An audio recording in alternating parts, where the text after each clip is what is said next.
আসসালামু আলাইকুম, কেমন আছেন বন্ধুরা? আজকে আমি আপনাদের দেখাবো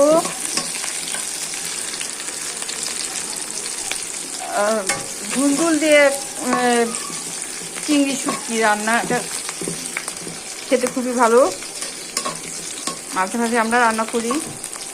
এখন পেঁয়াজ, রসুন আর কাঁচামরিচ একটু ভেজে নিলাম, তারপরে এখন দিয়ে দিলাম চিংড়ি শুটকি, দিয়ে দিলাম।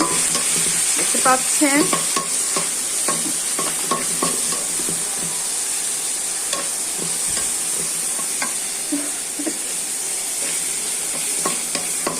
খুবই সহজ।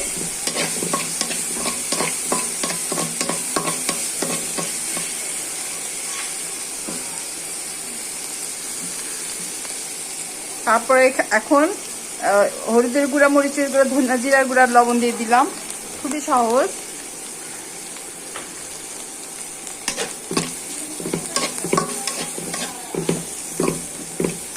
তারপরে আমি কেটে রেখেছি ধুন্দুল, কেটে ধুয়ে এখন দিয়ে দিলাম।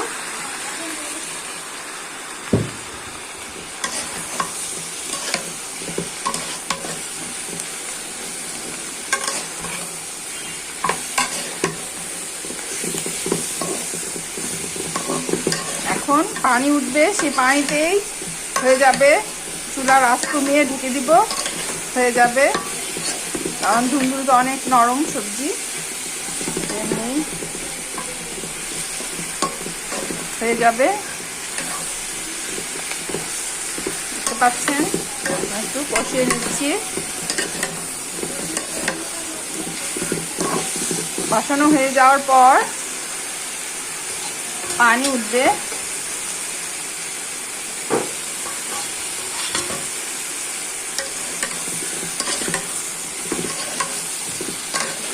পাচ্ছেন খুব সুন্দর একটা ফ্লেভার আসছে, খেতে খুবই মজা।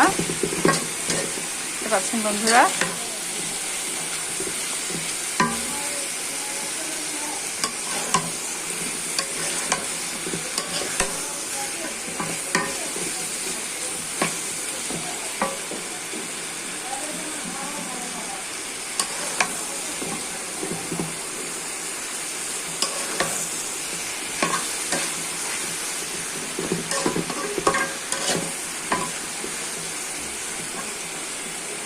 এখন এটা ঢেকে রাখবো, ঢেকে কমিয়ে চুলা ঢেকে রাখতে দিলেই হয়ে যাবে মজাদার চিংড়ি শুটকি দিয়ে ধুন্দুলের চচ্চড়ি। সবাইকে অনেক অনেক ধন্যবাদ। ভালো থাকেন। আসসালামু আলাইকুম ওয়া রাহমাতুল্লাহি ওয়া বারাকাতুহু।